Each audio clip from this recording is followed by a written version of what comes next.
Hello students, how are you? I'm Bhola Prasad Sharma. I'm teaching physics. So now we are starting new chapter electromagnetic waves. The class you can say class 12 physics, chapter 8 electromagnetic waves. This chapter carries 3 marks. 3 ये chapter से जो है CBSE board में कितना marks का है? 3 marks का है. So you will study carefully. 5 marks will not be asked. Small छोटा सा क्वेश्चन इसमें पूछा जाता है. इसमें क्या पढ़ना है इसमें एक डिस्प्लेसमेंट करंट पढ़ना है और एम्पियर सर्किट लॉ. एम्पियर ने दिया है एम्पियर सर्किट लॉ. इस लॉ को मॉडिफाई किया, ठीक है, थोड़ा सा करेक्शन किया. किसने? मैक्सवेल ने. और मैक्सवेल ने then you will study displacement current. Okay, lecture first you can see displacement current. Short में लिख सकते हो ईएम वेव्स या इलेक्ट्रोमैग्नेटिक वेव्स. इस चैप्टर में क्या क्या पढ़ोगे? एक डिस्प्लेसमेंट करंट पढ़ोगे. एम्पियर सर्किट लॉ को मैक्सवेल ने मॉडिफाई किया, ठीक है. Ampere circuit law is not fundamental law, इसको थोड़ा करेक्शन की जरूरत है. मॉडिफाई किया, रेक्टिफाई किया किसने? Maxwell. That is known as Ampere Maxwell's law. और उसके बाद मैक्सवेल ने दिया है 4 equations. On the basis of 4 equations Maxwell has given the concept of existence of electromagnetic waves. और मैक्सवेल ने थ्योरेटिकली कॉन्सेप्ट दिया इलेक्ट्रोमैग्नेटिक वेव्स का. हर्ज ने एक्सपेरिमेंटली उसको प्रूव किया, बाद में मार्कोनी ने और अदर साइंटिस्ट ने उसको प्रैक्टिकली प्रमोट किया, ठीक है. प्रॉपर्टीज ऑफ और electromagnetic waves you will study. Electromagnetic waves are classified on the basis of frequency and wavelength, and then some applications of electromagnetic waves you will study. जैसे x raise है, alpha beta gamma rays है, radio waves है, microwaves हैं. So this short wave है. These waves classification of electromagnetic waves you can study the properties. इस सब पर छोटा छोटा क्वेश्चन एप्लीकेशन पूछा जाता है. रेडियो वेव्स हो गया, माइक्रोवेव्स हो गया, ठीक है, अल्ट्रावायलेट रेज है. एप्लीकेशंस यूजेज इसका पढ़ना है और फ्रीक्वेंसी रेंज पढ़ना है. Now first you can see here this displacement current, ID से डिनोट करते हैं. डिस्प्लेसमेंट करंट ये हमारा कैपेसिटर है. इस पर अगर चार्ज देते हैं, एक प्लेट क्या हो गया? पॉजिटिव चार्ज है, दूसरा प्लेट क्या होगा? निगेटिव चार्ज है. सी क्या है? Capacity of the capacitor. ये क्या हो गया? Area of one plate. और ये ई जो है electric field is set up between 2 plate. Sigma that is surface charge density. अब अगर हम इस कैपेसिटर को एसी सोर्स से कनेक्ट कर दें तो इसमें बीच में क्या है? दोनों कैपेसिटर के बीच, दो प्लेट के बीच में एयर है, इंसुलेटिंग मटेरियल है. तो एसी सोर्स से कनेक्ट डीसी फ्लो नहीं करेगा. एसी से भी कनेक्ट करते हैं तो थोड़ा करंट इससे क्या होगा? फ्लो करेगा. यानी current between 2 plates of the capacitor is known as displacement current. कैसे करंट फ्लो होता है? इलेक्ट्रिक फील्ड को हम क्या करते हैं? चेंज करते हैं. By changing electric field and current is flowing through the 2 plates of the parallel plate capacitor. That current is known as displacement current. यहाँ देख सकते हो definition, the equivalent current through the gap between the plates of the capacitor. बीच में क्या gap? Due to the changing the electric field is known as displacement current. अब इस displacement current को थोड़ा सा derive कर सकते हैं, ठीक है. कैसे derive करोगे?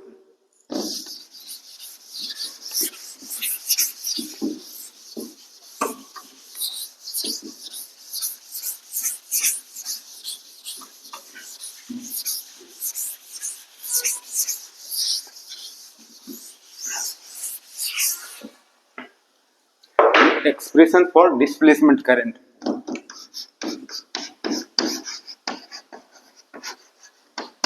Expression for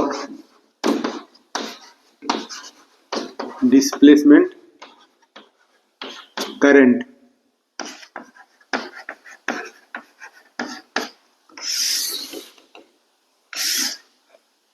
ये डेराइव करना है. ID ये डिस्प्लेसमेंट करंट है. Epsilon naught d phi in electric flux by dt. This will derive displacement current, permittivity, absolute permittivity, rate of change of electric flux. अब इसको क्या surface charge density surface charge density, surface charge density you have read, surface charge density sigma is equal to charge per unit area, charge per unit area, this you can consider। और दो plate के बीच, capacitor के दो plate के बीच, तो एक में positive charge है दूसरा में निगेटिव चार्ज है, क्या होगा, electric field is produce, electric field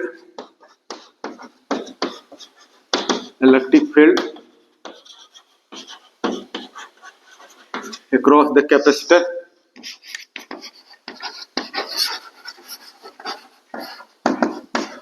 the capacitor ये electric field is equal to क्या होता है, सिग्मा बाय एप्सिलॉन नॉट। और ये सिग्मा जो है, सिग्मा के प्लेस पे वैल्यू पुट कर सकते हो, Q by epsilon naught A. अब गॉस थ्योरम से पढ़ा है इलेक्ट्रिक फ्लक्स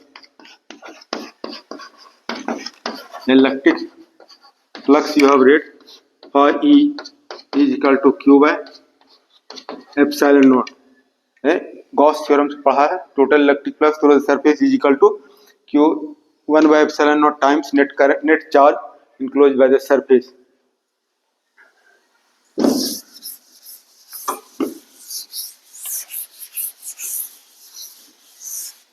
अब इसको क्या करते हैं, थोड़ा डिफरेंशिएट करते हैं विथ रिस्पेक्ट टू टाइम, तो क्या ये होगा, what will you get, d phi E by d t, ये कांस्टेंट है, 1 by epsilon naught जो है ये कांस्टेंट हो गया। अब इसका Q का differentiation with respect to time, तो you will get dq by dt, and then also you know displacement current dq by dt, so this you इसके प्लेस पे लिख सकते हैं id, so whatever you are getting d phi e by dt is equal to 1 by epsilon naught id, this is displacement current, so this id is equal to epsilon naught d phi by dt, this is the expression for displacement current। now this according to Maxwell Ampere's law, ये हमारा क्या है, Ampere's law है, integration b dot dl is equal to mu naught I, ये क्या है, fundamental law नहीं है, fundamental means it is not universally truth everywhere. इस वजह से मैक्सवेल ने क्या किया, इसको थोड़ा मॉडिफाई किया, इसने क्या है, इनकंसिस्टेंसी ऑफ करंट है, इसने क्या है, मैक्सवेल ने इसको कंसिस्टेंसी ऑफ करंट बनाया। तो अब ये आई के बारे में इसने बताया, क्या आई के बारे में बताया, आई के बारे में आई इज इक्वल टू क्या है, sum of IC conduction current plus ID displacement current. IC क्या है, conduction current the current which is flowing in the wire conductor, that is known as conduction current. ID क्या है, displacement current flowing through the, ये हमारा capacitor है, capacitor के बीच जो current flow करता है दैट इज डिस्प्लेसमेंट करंट। और ये जो कंडक्टर है, ये सब कंडक्टर जो में करंट जो फ्लो करेगा दैट इज कंडक्शन करंट। तो यहाँ I इज इक्वल टू क्या है, sum of conduction current and displacement current. अब यहाँ पर जो डिस्प्लेसमेंट करंट है, यहाँ कंडक्शन करंट क्या है, जीरो, यहाँ कोई कंडक्टर नहीं, क्या यहाँ पर फ्लो करेगा, डिस्प्लेसमेंट करंट। और इधर जो वायर में जो करंट फ्लो करेगा दैट इज कंडक्शन करंट।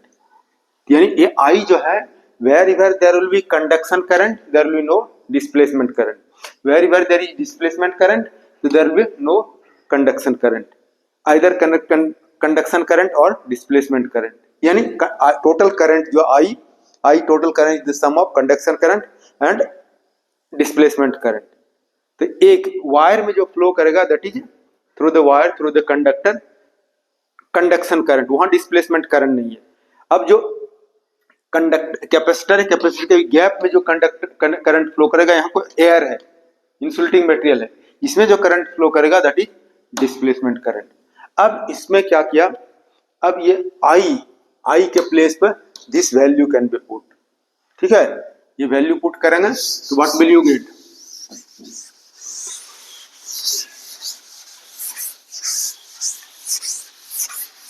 ये जैसे है म्यू नॉट और इसके प्लेस पर IC प्लस ID, और ID के प्लेस पे वैल्यू विल प्रूव किया है IC plus epsilon naught d phi E by dt। अब इसके मल्टीप्लाई कर दोगे तो क्या हो गया, म्यू नॉट IC अब plus mu naught epsilon naught और d phi E by dt।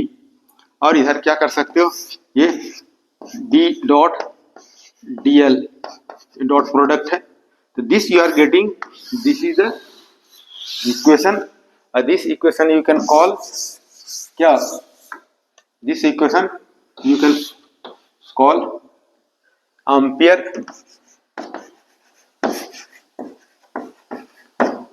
Maxwell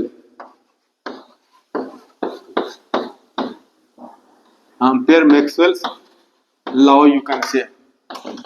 क्या हो गया, अब ये जो लॉ दिया है, ये इक्वेशन जो है that is ampere and Maxwell दोनों के।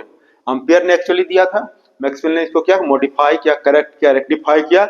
अब इस फॉर्म में यानी I के प्लेस पर क्या होगा, IC plus ID। This you can try to understand. Now you can see Maxwell's equations, यानी 1 2 3 4, ये 4 इक्वेशंस है, they are known as Maxwell's equations.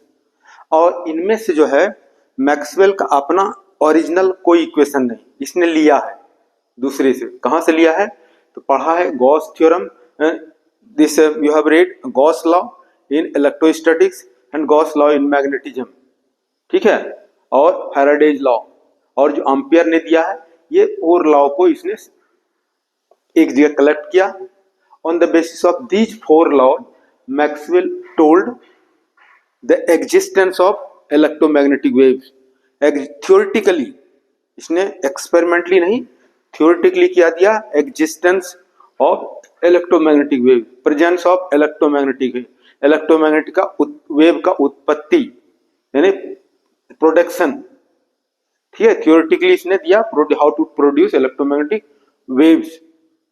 After that जो दिया हर्ज ने, जैसे मार्कोनी ने, जेसी बोस ने, इस तरह से अदर साइंटिस्ट ने एक्सपेरिमेंटली उसको प्रोड्यूस किया, एक्सपेरिमेंटली प्रोड्यूस किया इलेक्ट्रोमैग्नेटिक वेव्स को, और उसको यूज किया इलेक्ट्रोमैग्नेटिक वेव कहाँ पर, कम्युनिकेशन पर्पस। अभी जो देख रहे हो मोबाइल है, इंटरनेट है, टेलीविजन वगैरह जिस देख रहे हो, मास कम्युनिकेशन है, मीडिया हाउस है, they all are working with the help of electromagnetic wave.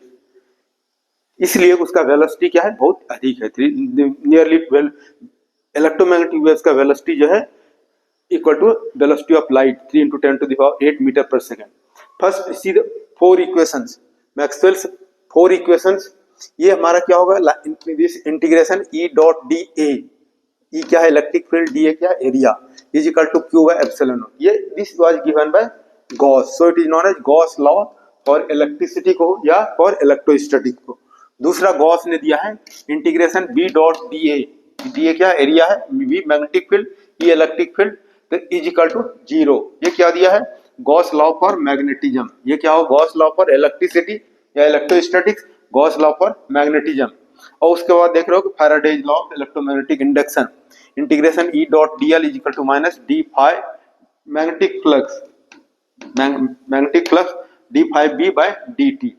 और अभी जिसे पढ़ा है एम्पियर सर्किट लॉ का, गॉस ने, मैक्सवेल ने क्या किया, मॉडिफाई किया, integration B dot dl is equal to mu naught IC plus mu naught epsilon naught d phi E by dt। So this is also known as Ampere Maxwell law। So these 4 law Maxwell has given, और इसको collect किया on this basis of Maxwell's 4 equation। Maxwell studied and here given the existence of electromagnetic waves का theory इसने क्या, theoretically इसने दिया existence, there is presence of electromagnetic waves.